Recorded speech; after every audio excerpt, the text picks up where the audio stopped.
हम सभी के मध्य में परम पूज्य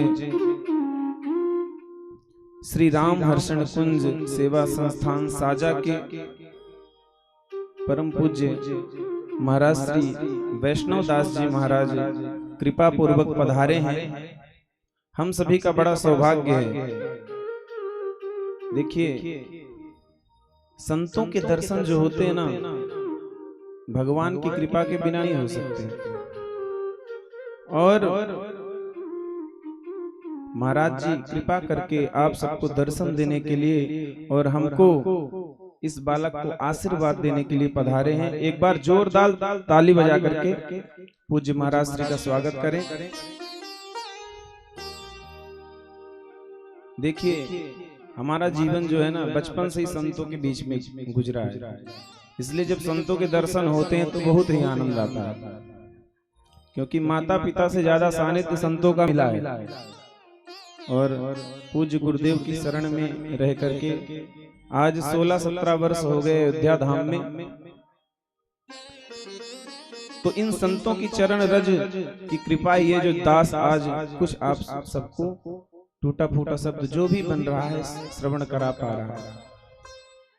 इसलिए आप सबका परम सौभाग्य है कि पूज्य महाराज श्री पधारे हैं।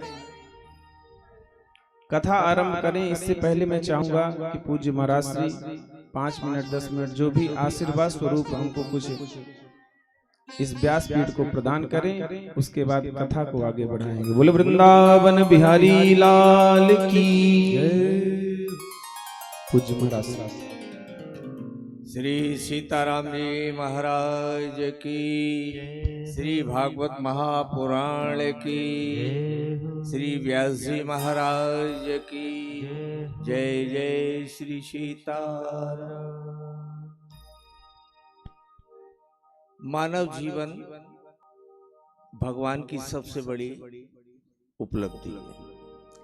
हम सब मानव हैं, चाहे स्त्री हो या पुरुष हो, लेकिन भगवान ने जो अपेक्षा की है कि मनुष्य का क्या कर्तव्य है, उसे जीवन के किस लक्ष्य को पाना है,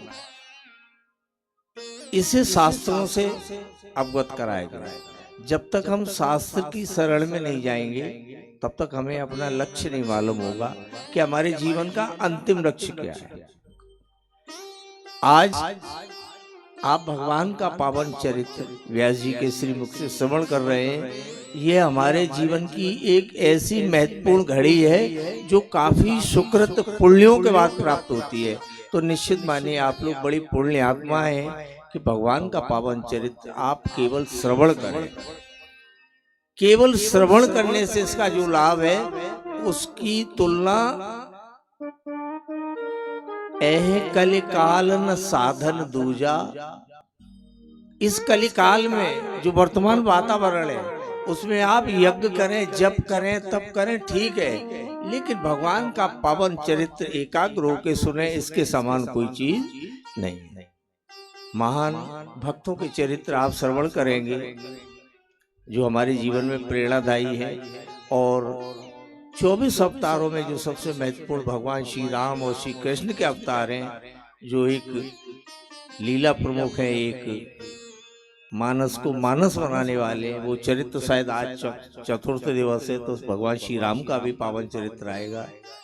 तो केवल इतना ही कहें कि भगवान का चरित्र अनंत है, और कहने वाले भी अनंत है और सुनने वाले भी अनंत है। लेकिन भगवान की अहती कृपा होती है तब कोई व्यासपीठ पर आके भगवान के पावन चरित्र को कहने का निमित्त बनता है। कहते तो स्वयं भगवान ही है, दिखाई देता है व्यास जी कह रहे हैं, लेकिन भगवान की साक्षात कृपा ही घनीभूत होकर हमें सुना रहे। आप लोग इसी तरह से ऐसे आयोजनों में अपनी पार्टिसिपेट, अपनी हिस्सेदारी निश्चित करें। जरूरी नहीं तन मन धन किसी भी रूप में आप अपनी हिस्सेदारी देके भक्ता का मनोबल बढ़ाएं और निरंतर ये कथाएं होती रहें, साल में एक वर्ष जरूर। फिर आपको जीवन में कुछ नहीं करना। तो ये बावन का पावन चरित्र है, इसमें अनेक कथाएं आएंगी, उन्हें आप बड़े भाव से श्रवण करें। और व्यास जी को मेरे परिवार के मेरे अनुज हैं, हम उस सूर्य से प्रकाशित हैं जो आपके सामने चित्रपट के रूप में, ये हम सबके प्रकाशक हैं, परम प्रकाशक। आज जो भी है तो वो संतों की, गुरु जी की कृपा है। मैं महाराज श्री के श्री चरणों में प्रणाम और बड़े महाराज जी के चरणों में प्रणाम, वर्तमान जो हमारे मान जी महाराज हैं उनको प्रणाम और सभी संतों को प्रणाम करता हूँ। और यहाँ तक कि हमें दिखाई दे रहा है कि हमारे संगीत में जो बैठे हुए हैं ये भी हमारे सब परिवार के ही हैं। तो परिवार के द्वारा कथा कही जा रही है, परिवार की माताएं बहनें भाई सभी सुन रहे हैं। तो एक घर के माहौल से इस कथा को आप लोग इसी तरह सुने और इसी के साथ हम ब्यास जी से निवेदन करेंगे अपनी कथा के क्रम को आगे बढ़ाए। बोलिए श्री सीताराम जी महाराज की जय, ब्यास जी महाराज की जय। जय जय श्री सीताराम।